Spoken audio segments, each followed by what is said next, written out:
I think about technology, a number of things, specifically to do with the left hemisphere. There are two. One is to do with the tendency to turn everything into a procedure, an algorithm, and the other is to do with depth. I think there are three main ways in which we think of depth. One is depth of meaning and emotion, depth of humanity. Another is depth in space, three-dimensionality. And another is depth in time, i.e. seeing that this is not just a moment, a fragment, something flashing up on your screen, but it's part of a continuous, long narrative. These three kinds of depth, extent over time, extent into space, and extent of meaning and emotional understanding, are each of them shallow in the left hemisphere. And each of these tendencies is accelerated by technology, which projects things onto flat screens, where things are abstracted from context, are hugely important. There was a time when I sort of felt, yes, technology is speeding things up and making them easier. I now feel that technology is slowing things down and making them very much harder.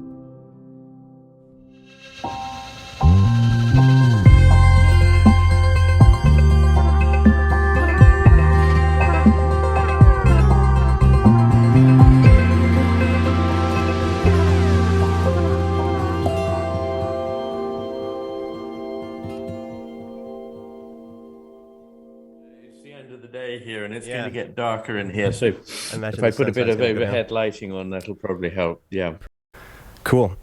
So you said that we're talking about your new book a little bit, but I just wanted to obviously this is really, really exciting for me. I've spent the last month essentially, I was introduced to your work probably about a year or two ago, and started kind of watching some of your conversations and watching you talk to different people. And then I started reading through The Master and His Emissary for the first time and got about halfway through it and then was distracted by some other things. The problem is you've written a book that really is kind of self-defeating in a certain way, because every time I read the book, it makes me want to stop reading and go and do things. I know a lot of books that when I get partway in them, I want to stop reading, but I'm hoping it's not that kind of a problem.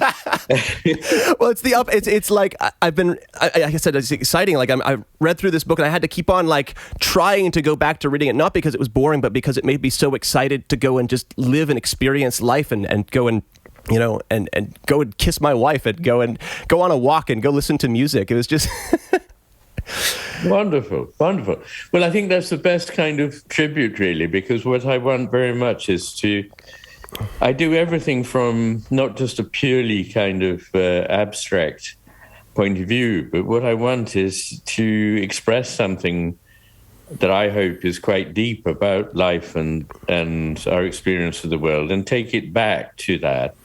And what I love is when people say to me, I read a couple of paragraphs and then I go for a bike ride or a walk, and I come back and I read another couple of paragraphs, and I love that. I think that's really beautiful. It's been especially hard because I was like, okay, I've got to make sure I finish reading this book before we get to have a chat. So this past week I've been just like funneling Iain McGilchrist right into my brain just constantly. I've listened to probably about 20 hours of your material over the past 2 weeks, and that's been well, especially with how much it sort of charges me up, it's been hard to not just, again, I have to keep on redirecting my attention to try and make it through it. But it's been so fantastic. Though, the end of this book is sort of almost, it really begs a sequel, because you spend the whole book kind of critiquing, some of the tendencies we've fallen into in the West as far as our leaning towards representation of the world rather than presence in the world.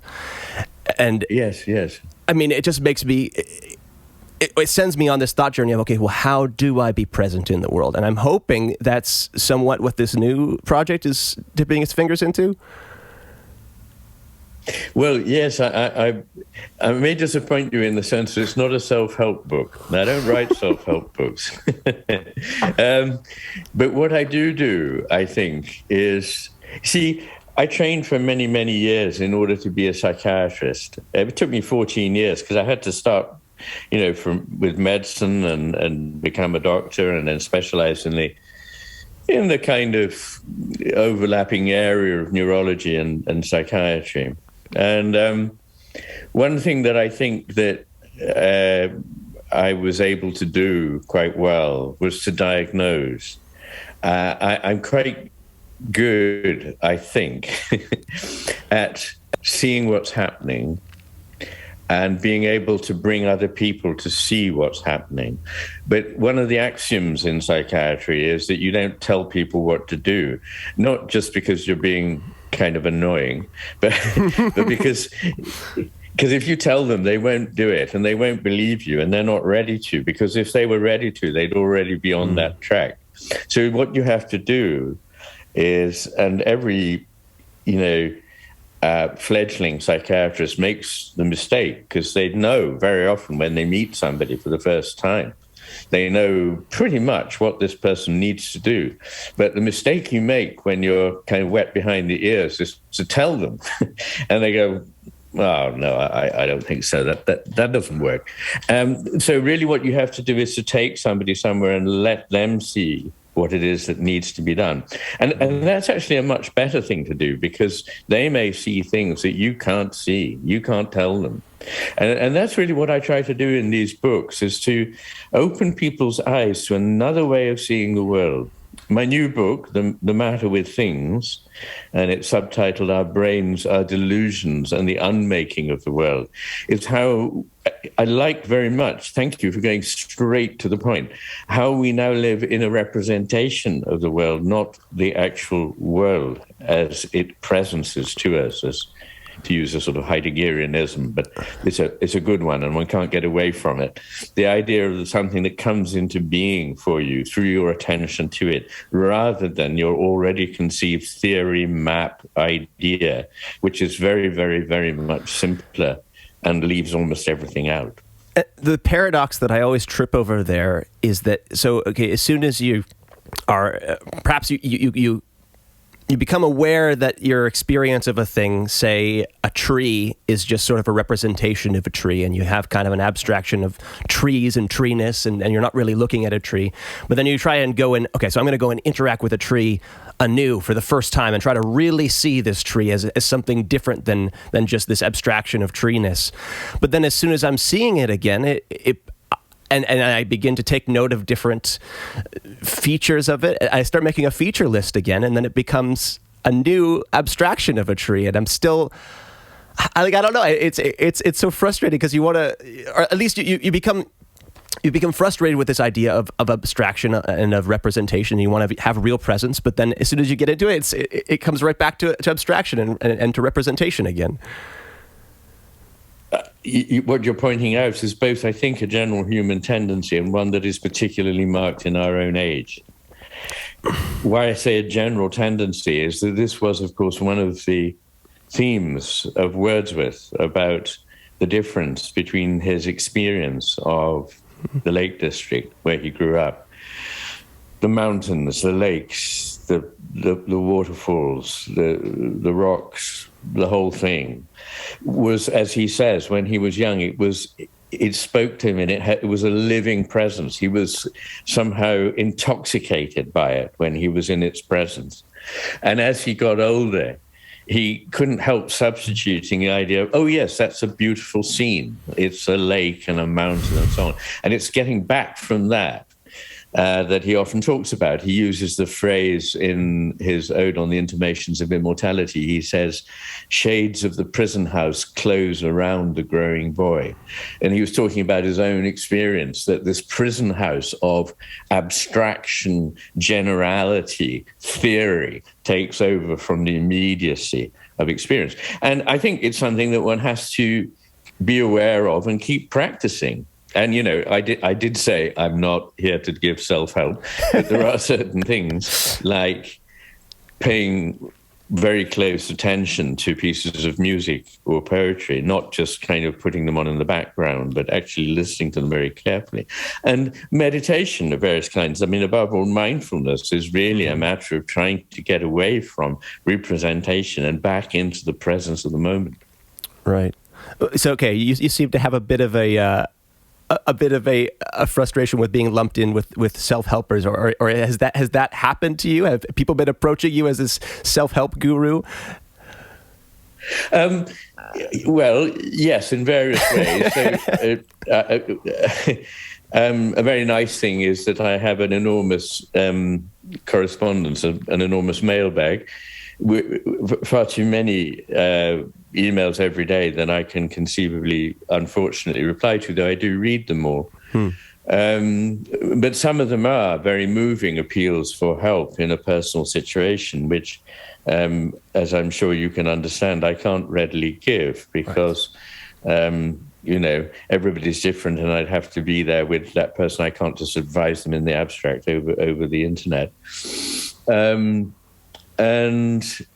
But more generally, people want to know, so what do we do? You have really pointed to exactly what the problems are and what we're doing wrong. When I read the last chapter of The Master and His Emissary, people say, I've just recognized this world. And you go one thing after another, like 20 different aspects of it that are just so typically left hemisphere. What do we do about it? Yeah, it's like heartbreaking. It's brutal. I can't help feeling this is slightly like, what you'd expect of the left hemisphere. It's like, oh, we've got a problem. We've got to solve it. What are we going to do? I know, if you can give me 8 bullet points and we can do all of those, we'll have sorted it all out. We can carry on as we always have done. But as you know, that's not what I believe we need to do. Right. Well, so I believe we need to speak. Sorry. No. Sorry, maybe we have a bit of a delay here too. But I'm sorry. I'm getting excited because you're talking about this stuff. And the problem is, you're saying you don't want to give practical advice, but this, philosophy has always been something that pulls me in, that feels very practical, and that makes me want to live my life differently. But this feels like this. You're addressing one of the most, it seems to be the most important questions and most important problems of just being a human right now, and so it's just it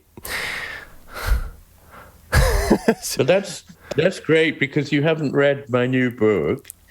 But in that new book, I set out to answer a question asked by Plotinus, the Greek philosopher of the 3rd century. And he says, but we, who are we? Now, that's a very simple question, but also a very, very hard and a very deep question. Who are we? And coming to terms with that and trying to answer that question seems to me to be essential to leading a life, certainly to leading a good life. And we need to ask it urgently now. Who are we? What is the world? And how are the two related? And that's really the core of my book, is to try to guide us to a different vision, not one of a totally meaningless, random cosmos in which there are just lots of fragments that make no sense, and we've just got to get by the best we can. This is the product of the left hemisphere's dismantling mode. The left hemisphere says, what is this? I'll take it apart and find out what it's made of, and then I'll know what it is. The trouble is that as you take complex wholes apart, the thing that attracted you there, the complex whole, is no longer present. Right. And the parts don't hold the secret anymore. Right. It's like trying to say, what is a piece of music? And you end up, well, it's got an A in it and a B flat and a D and so on. And at the end of the day, you've got a bag of notes, but you haven't got the piece of music anymore. Right. Well, I was just actually, my friend is teaching a class on Moby Dick right now, so I'm reading it for the first time, and we just read a chapter about how nobody has properly ever taken a picture or done a painting of a whale, because you can't actually. You can't put it in a painting. It's too big. He gives kind of just a silly analogy that it's just too big, right? But it's like, but everything is, in a sense, is too big. You can't, representation always is just from. The phenomenological argument is just, it's always, you're just experiencing a certain angle, a certain type of presence of the thing. But there's a whole thing that's never fully experienced. That's right. There are several important things to say about that. Because we can't experience the whole doesn't mean to say that what we experience is not real. So there's a difference between saying what I experience is just a representation, like watching a film in a sort of intracerebral cinema that's got all its windows closed on the world, and it's just some kind of peculiar projection from out of the inside of me. Yeah. That I reject, and that is something I argue against in the book. But what is certainly true is that while we don't see what we see is a part of reality. It's not something just wholly made up, although we contribute to what it is. That's quite true. It's never complete. It's never whole. And I use a metaphor here, which is taken from a Japanese Zen garden, of probably one of the most famous ones, called Ruanji. And in this garden, there are, I think, 15 rocks in the bed of gravel. But from any one place within the garden, you can never see more than 14. Yeah. I like that very much, because it warns us that what we see is always only partial. And the secret of objectivity is not to imagine that there is some completely inhuman point of view in which everything real about humanity has been excised, and that makes it objective. Yeah. That would make it a very, very peculiar position, in which we probably wouldn't understand very much of it at all. What we need is to be able to espouse as many possible takes on this as we can, and therefore not to get bound down into dogmatism. It seems like one of the things about the culture we're in at the moment is a tendency to dogmatism, to an inability to be flexible, to see different points of view, to give partial consent to an idea. It's all black and white. It's just right and wrong. Right. Well, and it seems like it might be even sort of connected to a sort of cognitive priming to do with a lot of our technology. I mean, you talked about in the Master's Emissary about various patients in a certain study responding totally different to the world when primed with certain different characters, like an old person or a lawyer, or I forget exactly what the examples were, but like totally changing their personality and even their views on things, their political views and things like this. And it's like, I mean, one of the things that I've been struggling with most in my own life and thinking about my relationship to the world is how much of my experience of the world is filtered through technology, through a screen, through a phone, through a little box. Yeah. I mean, even down to just the shapes of like my computer screen is a square, it's a rectangle. But there's a lot of other really problematic features of this representation of the world too, because computers are linked to frame rate, which leads to this. It connects to this, I think, left hemisphere intuition that there are particular points in time, and it's just a flashing sequence of one point to the next point, and also even just like there's a resolution depth to any image I see on the computer, right? If I just zoom in enough, I can find the final pixel, and I could see exactly where your face ends on the picture in front of me, and where the room around you begins after that. But that's not how real life is, and it's priming ourselves with these sorts of filters is, I think, really, really damaging. And I don't.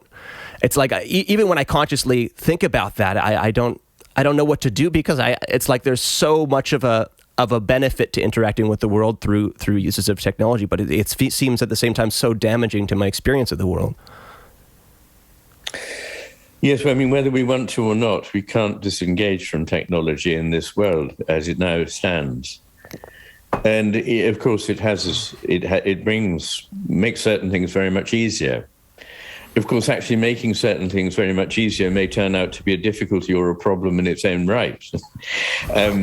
It's rather like the Chinese story, good luck, bad luck. Who knows? We don't know what the longer-term consequences of things we now think are good will be.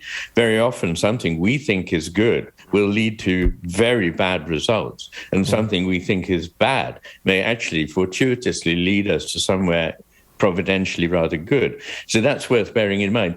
But I think about technology, a number of things, obviously, none of them particularly original, but specifically to do with the left hemisphere. There are two. One is to do with the tendency to turn everything into a procedure, an algorithm, and something that can be administrated and controlled. Mm-hmm. And the other is to do with depth. About depth, what I mean is, I think there are three main ways in which we think of depth.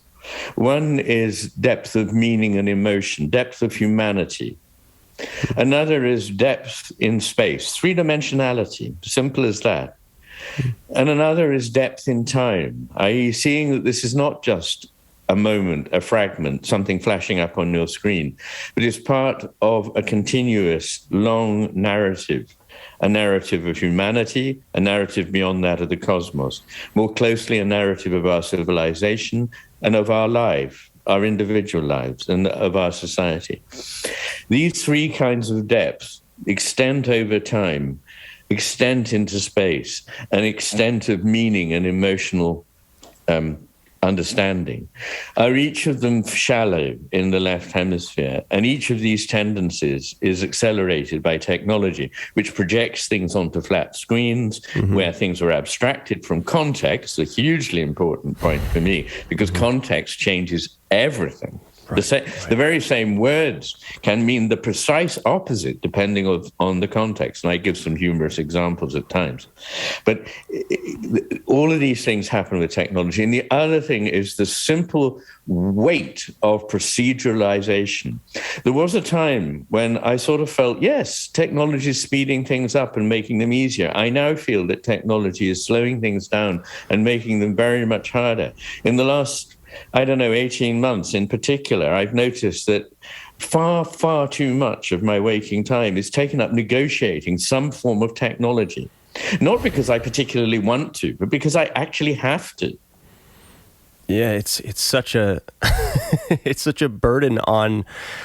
I think I remember that there's various just different little folk tales about this sort of thing, that just the more technology you own, the more it owns you, and things like this.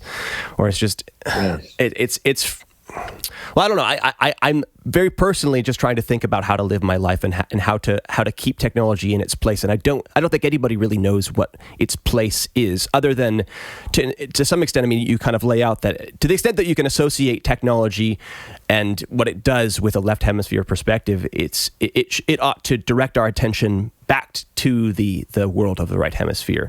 It ought to be, it's a representation that says, hey, this way, let's look deeper into this thing.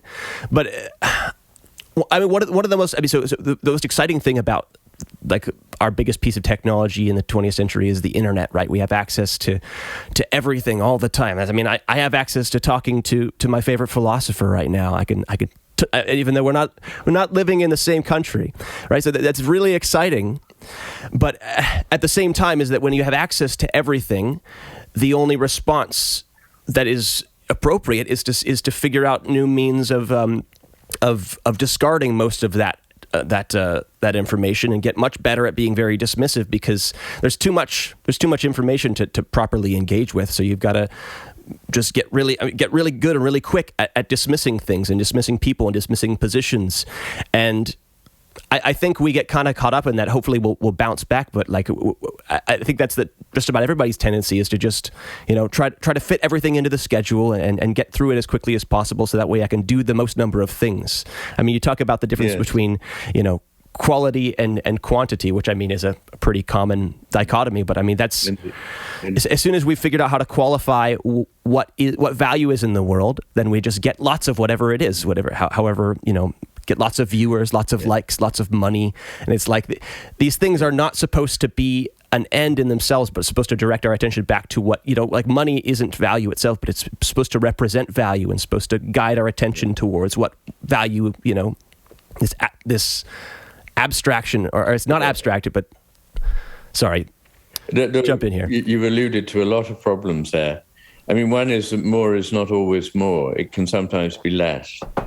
And indeed, there is an optimal amount of money associated with leading a happy life, and it's really rather low.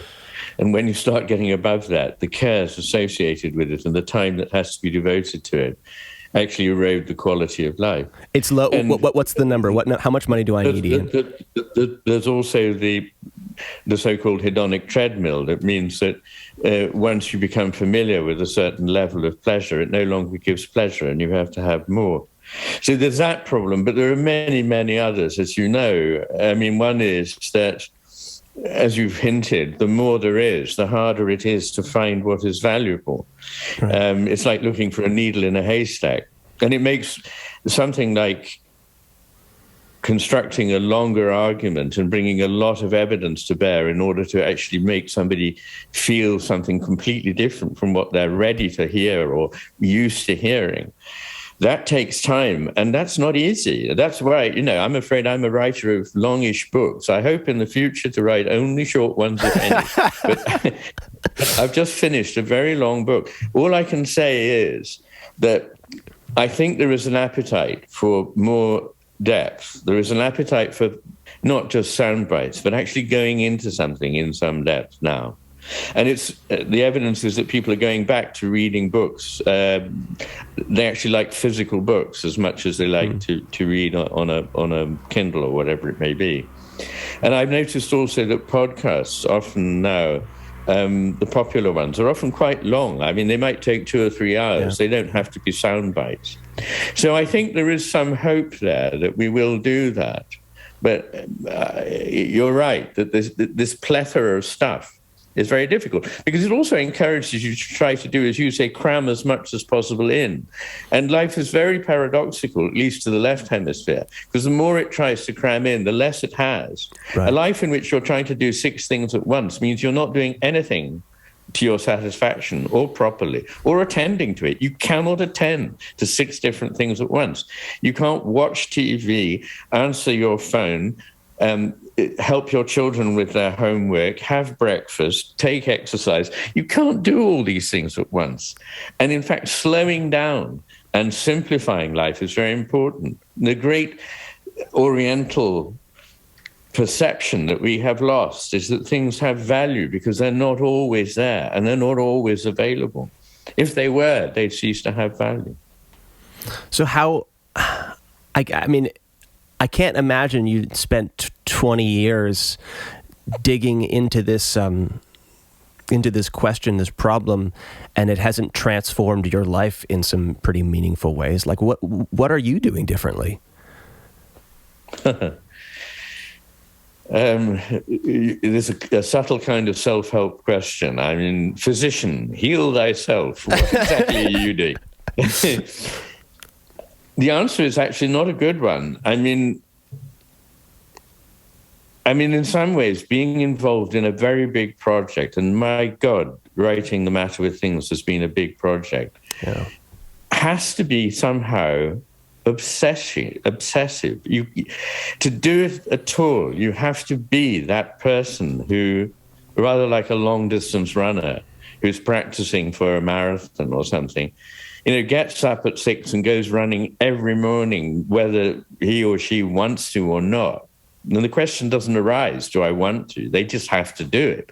Mm-hmm. And so my life has become, more recently, very much dominated in a way that I couldn't do anything about, by the business of working, reading, thinking, talking, and getting this down on paper.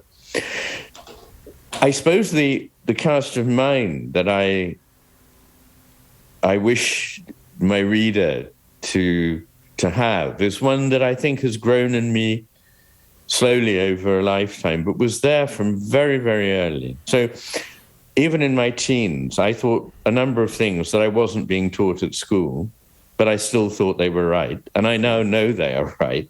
But in those days, I didn't know why they were right. For example, I thought the whole is not the same as the sum of the parts. I couldn't explain why. People say, well, what's this magic something else then? It is not in the parts.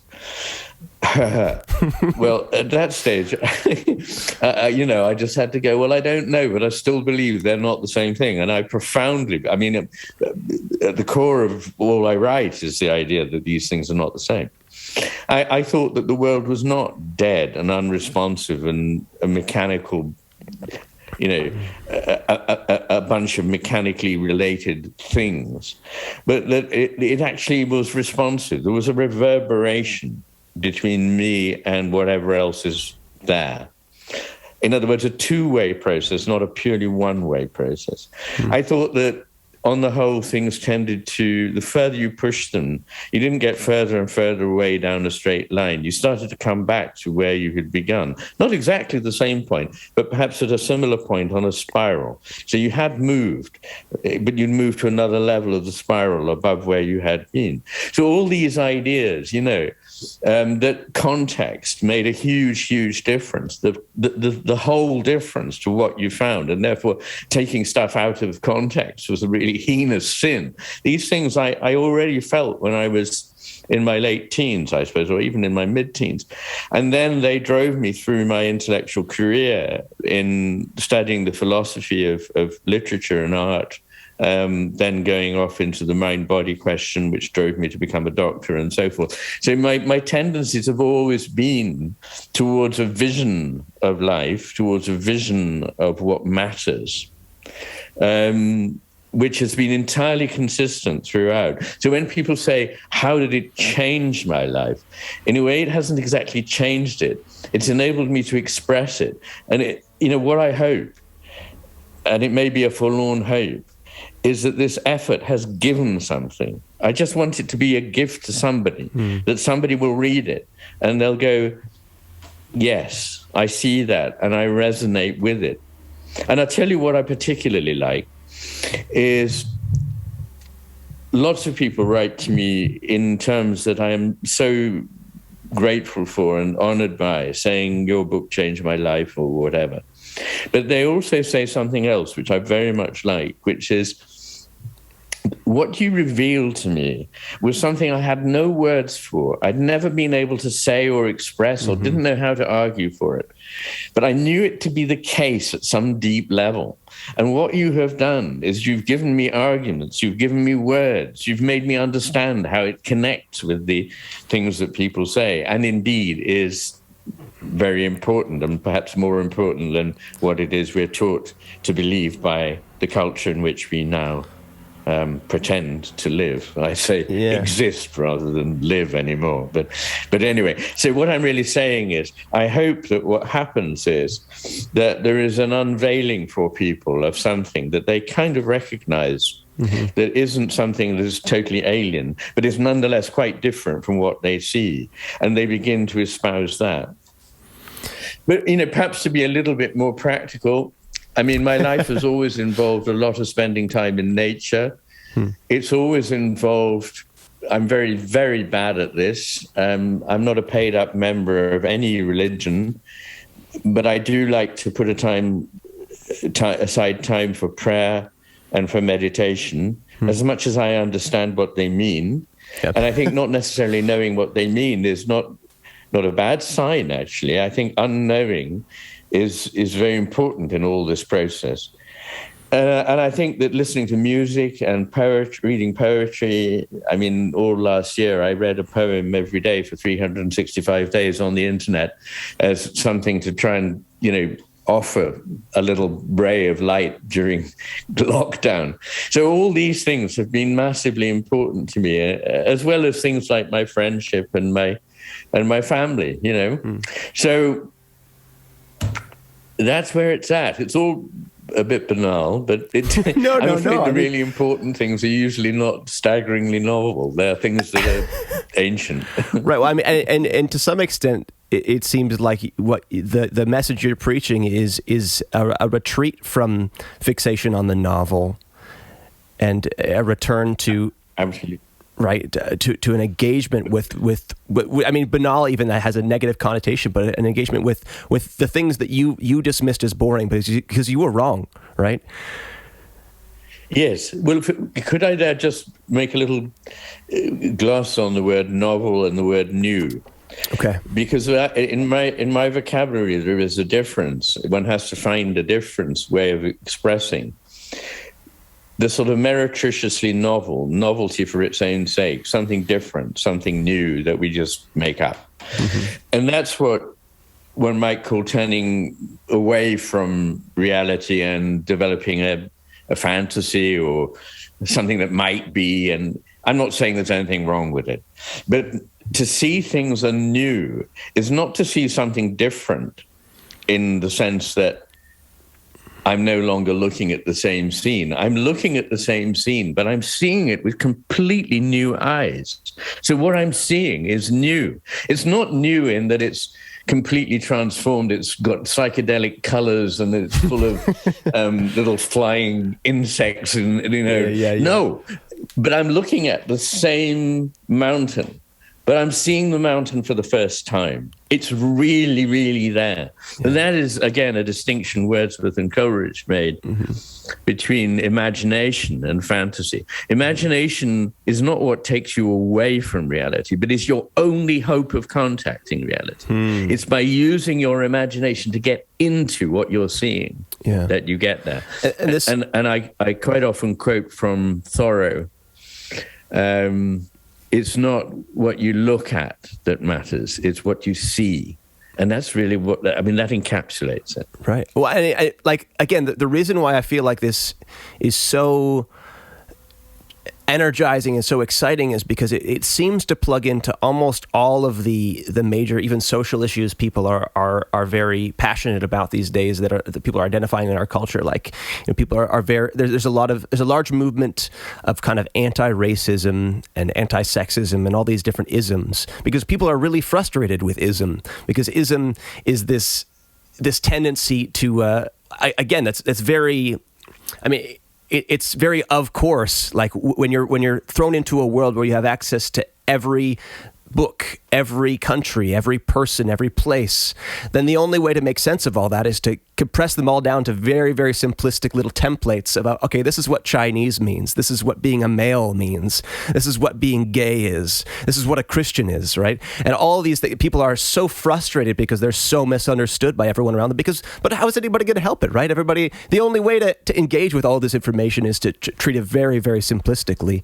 But again, in order to have a genuine relationship with anybody who might land in one of those categories, if you want to think categorically, anybody who is of a particular minority race. But in a certain sense, everybody is an absolute minority, because there's a real presence of a human that has never been before, and that is totally, it's like, to experience that person, you have to really grapple with the principles you're talking about here. You have to set aside the representations, leave them at the door, and begin to try to engage the person.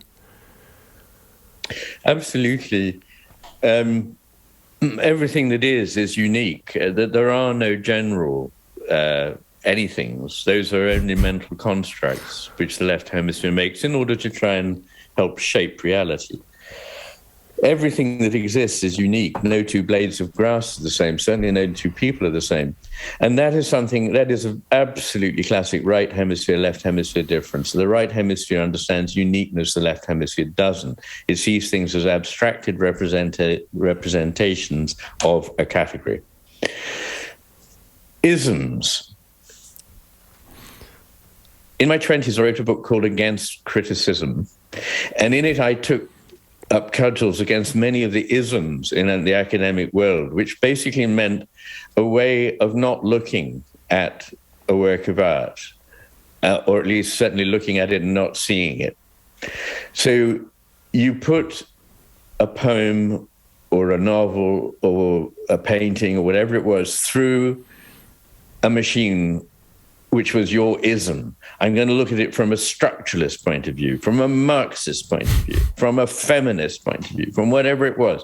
What this means is you immediately are distorting it. You're going to it with your own ideas about what it should be or could be, and you're finding only the things that will resonate with your ism. And that's a point I constantly make, is that the attention we bring to something changes what we find. If we attend to it with a certain lens, only the stuff that is transmitted through that lens gets to be seen. So I would like to say to people, I understand your frustrations, and I understand the very real crusades that people have to try and make the world a better place. But casting isms is not the best way of doing it. It's a way, as you say, of grotesquely simplifying, lumping real human individuals together into boxes, and then either accepting them or vilifying them.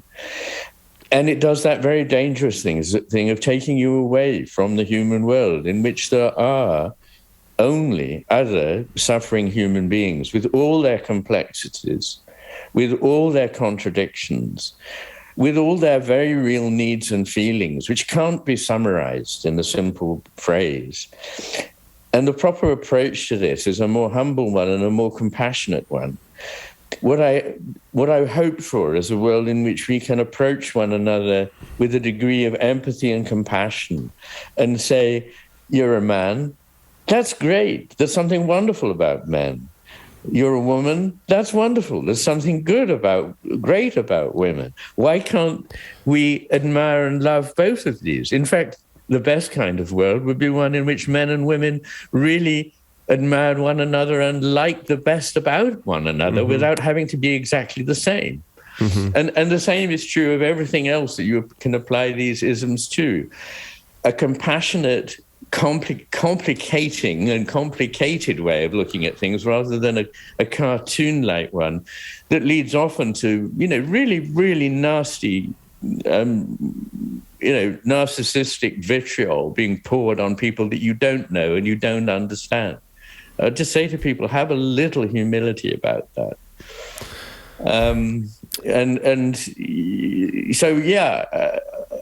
It's a problem. But what one hopes is that out of this, some dialogue can come, because it's only with dialogue that we can get anywhere. So when people say, I don't talk to anyone who belongs to that camp, or I don't talk to people who are not of my race or not of my sex or whatever it might be, well, excuse my saying so, but I think this is a very unhelpful place to be starting from. We should be talking and we should be listening to one another, not just a one-way conversation, and be willing to say yes, but also. There is a great Zen saying, yes, but. And I sometimes I don't want to write any more books, but I somehow feel there's a book in me called Yes, But, where I acknowledge the truth and the goodness in a point of view, but want to say, but how about the opposite point of view? Right. There's a lot in that as well. Yeah. And there's another Zen saying I like, not always so. In other words, these blanket generalizations really don't necessarily apply to many, many situations. So if we could get away from that, that would be a wonderful thing for me to see before I die. I want to counter your yes, but with a yes, and. Because I think people become frustrated when you... But is a very... I mean, buts are very dismissive things, Sorry for the pun. But if it's depends a yes, how you use them. But I mean, one of the I think it's in the Bible for people who do improv. They have to learn the yes and rule, right? Because in order to build kind of a really active conversation and to start running with something, you have to make it as easy as possible for the other person to get on board, even with a new perspective. It's like you don't have to dismiss another perspective in order to, and I think that's exactly what you just outlined. It's just that I think that people use that phrase, yes, but, as a way of kind of saying, yeah, fine, but I don't care. I like to look at even the way, I mean, I'm a Christian, so I meditate a lot on different stories in Scripture and the life of Jesus, and I feel like many of his encounters with different people and the sort of answers he gives them to the problems they're struggling with can often be, they often amount to that sort of procedure of this yes and, where it's not this kind of preachy or dismissive. He doesn't take people's perspectives and say, oh, well, you're actually just entirely wrong, and so stop doing it that way, do it this way. It's an expansion of a view. It's like he talks to these religious guys, the Pharisees, who have a certain view on, how you're supposed to live in the world, when you're supposed to do work. And he doesn't engage with them by saying, well, screw your law. That's just bullshit. There's a different way to live, and you got to do it this way. It's always sort of a yes and of, okay, yeah, that law is wonderful, but actually it's to point you towards something. He says, the Sabbath was not created for, or man was not created for the Sabbath, but Sabbath for man. And in a certain sense, so Sabbath is to direct man's attention to a deeper sense of the Sabbath. Yes. Well, of course, I entirely agree with you about your main point. Yes, and I didn't mean yes, but I meant yes, but in the thoughtful way. Yes, that's all true, but there are other things not encompassed in that also need to be taken into it and included. So it's inclusive rather than exclusive. But perhaps I could take what we're just talking about to one level up from that, a sort of meta level. Okay. Because we need both inclusion and union and a degree of distinction without that necessarily meaning ultimately division or separation. So we need to be able to see distinctions between things. That's extraordinarily important. That's how anything becomes what it is, by being itself and not another thing. So one of the themes of my book is the need for a drive for union and a drive for division at the same time. But we need them to be unified at the meta level. We don't need them to be divided. So we need that drive for distinction and we need that drive for union. But we need those two at some superior level, the next level up, to be unified. And so there is room in this world for an either-or. The left hemisphere tends to go in for either-ors. But the left hemisphere is not always wrong.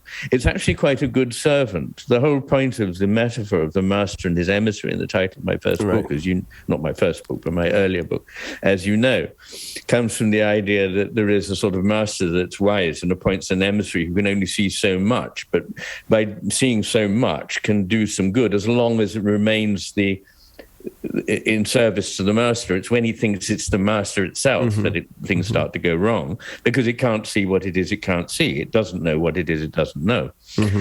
So we need both that either-or tendency in life and the both-and tendency in life. And I like here a story. I've been researching a great deal of the Kabbalah in the last 5 years. And in that there is the tradition, just as you say, of there needing to be law, but there needing to be spirit. There needs to be what's called halakha, and there needs to be what's called agadah. And agadah is the more imaginative, creative, empathic aspect, but Haggadah is also the one that offers structure and and ritual and all that. And both of these are required. But interestingly, Halakha should be in service to Agadah. In other words, the kind of left hemisphere thing should be in service to the right hemisphere thing. And there's a thing I heard Rabbi Jonathan Sachs, who was the chief rabbi in England, now sadly dead, but a great man.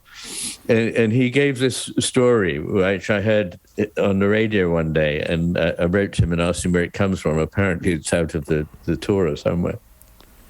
But there's a pious man who is reading the Talmud, and he discovers that Rabbi X says that X is the case. And then he goes on and he reads further, and he finds there's another very holy man, a Rabbi Y, who says that X is absolutely not the case. So he's kind of confused. So he prays to God, and which is right? And God says, both of them are right. and in some understandable exasperation, he says, but they can't both be right. To which he replies, but all three of you are right. Which I love. I mean, that's great. So I'm really just glossing this idea of but. It's not always bad. It's necessary, but it can be included in a greater and. But unpacking all that is something I do at much greater length in this in this new book. Which I'm so excited to read. I don't know when it's going to be around for me to get a copy here, but yeah, we're working on the distribution in the US. It should be available from the publication date, which is the 9th of November. Okay, awesome. And are you going to do an audiobook? Or that's how I got. I was listening through a lot of this. I did on an audiobook, and I would go back and read some passages as well. Yes, I am. I mean, people said this time, why don't, because with the Master and His Emissary, I was too busy writing The Matter with Things to read the audiobook of The Master and His Emissary. So it's done by a professional reader who I think does a very creditable I thought it was great. Job. But people said, actually, we'd like to hear you read it. They're your words, and there's more in it when you read it. So I am going to read it, but it will take me a long time to read it aloud. And so it'll be a year, I would think, before that happens. However, at the same time that the hardback is being published, there will be an ebook available.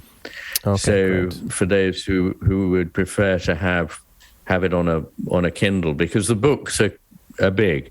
The only thing is they're so beautiful, and unfortunately the ebook isn't. I mean, the ebook is just an ebook, but the books are actually, though I say so myself, they're physically very beautiful. I had, through an enormous stroke of luck, I had the services of somebody who could be held to be the greatest living authority on typography, a Canadian, to typograph it.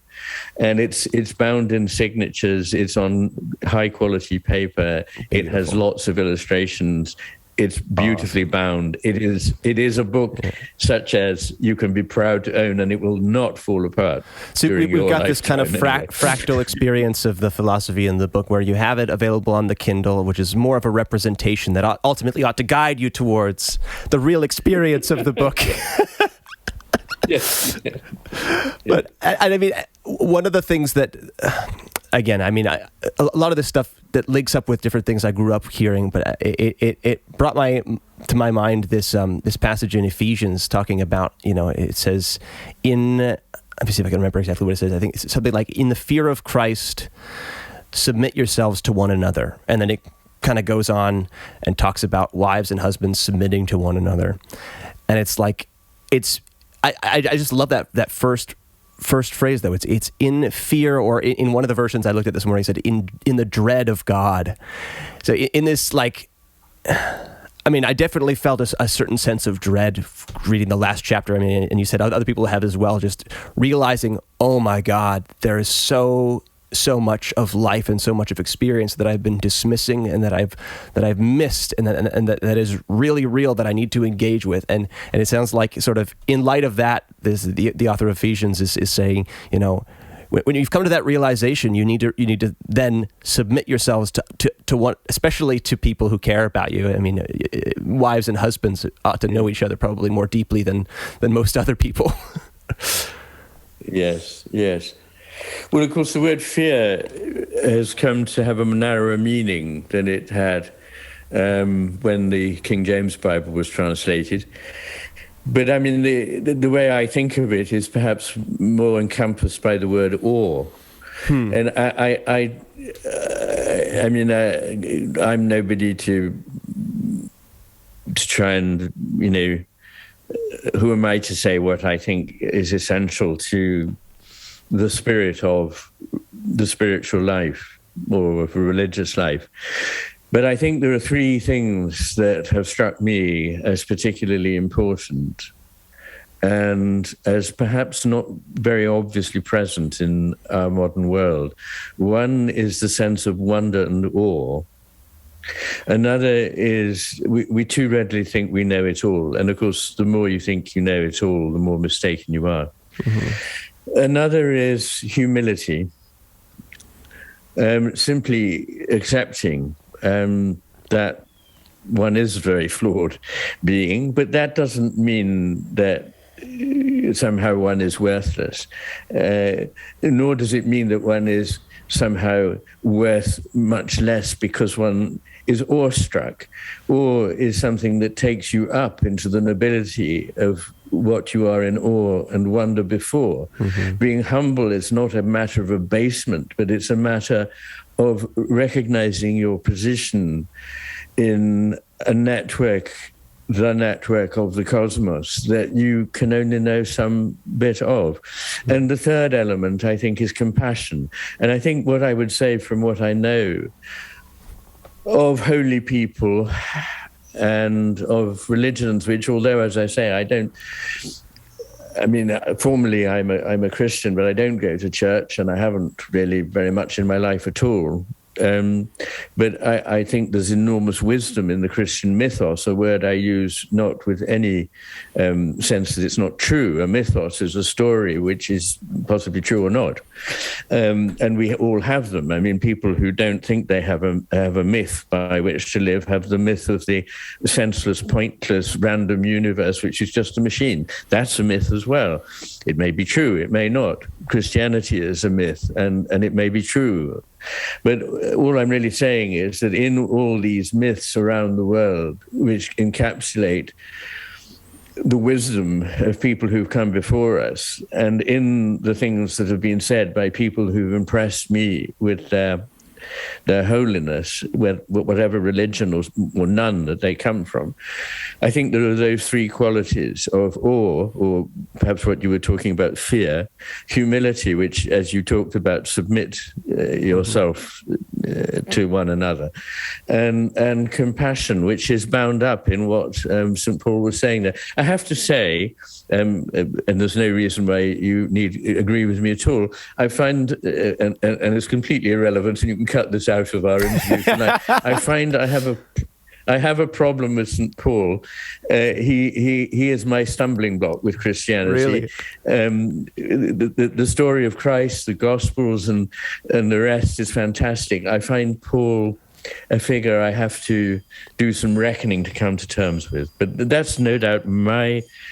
No, well, I mean, I think it fits right with your. I mean, just a second ago, you were talking about how just because you have a particular perspective on an experience with the world, an experience with the truth, or an experience of God, doesn't. I mean, it by nature is going to be a limited one, because that's what a perspective is, and that doesn't mean it's less. It's not valuable. It means that it just simply needs to be submitted to many other perspectives. In a certain, I actually, when I first started reading your book, I wrote a short little essay, and I haven't put it out yet, but I have a friend who wants to publish it for me.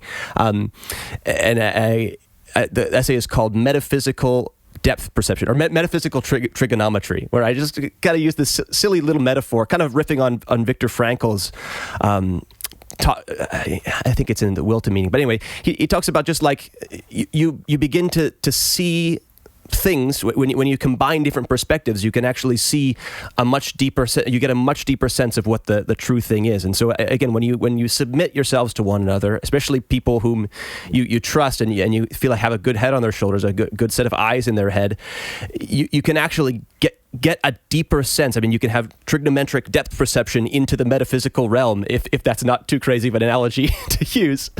But I think it's a wonderful analogy, and it was what I was getting at earlier when I said objectivity is not absenting yourself from any point of view, which you can't do, but being able to see as many aspects of this as possible. And this is really what the phenomenologists are driving at, and also what the pragmatists, an American tradition of philosophy which I very much honor and admire, that of C.S. Peirce, John Dewey, and William James in particular, very much that point of view, that by adopting more than one perspective, you get a three-dimensional picture which is more true, more real than anything that doesn't have that richness of perspective.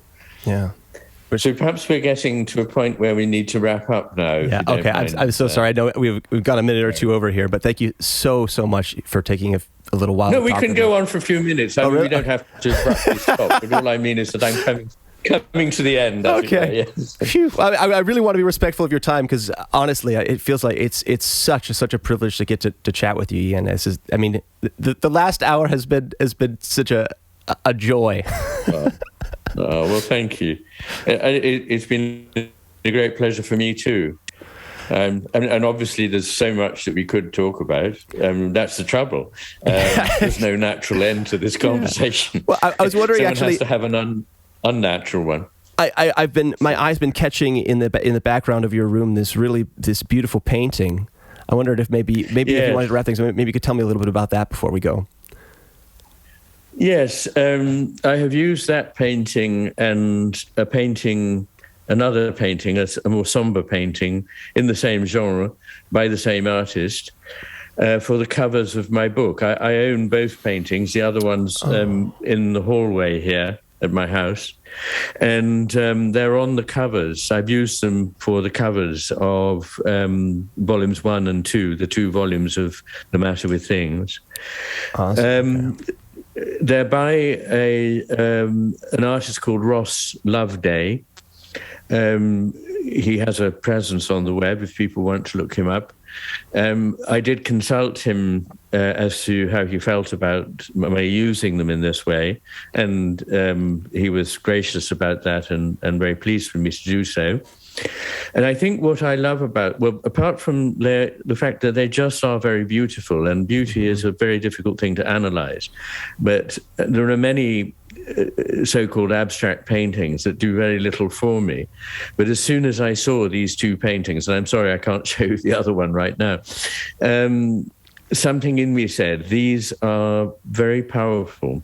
And they sort of inhabit, for me, a realm that is somewhere between the abstract and the representational, which I think is rather wonderful, because I think for an abstract to work, it is actually calling back to cognition, therefore helping you recognize or recognize something in the world. It's not just a pattern, but a pattern that has meaning in the world.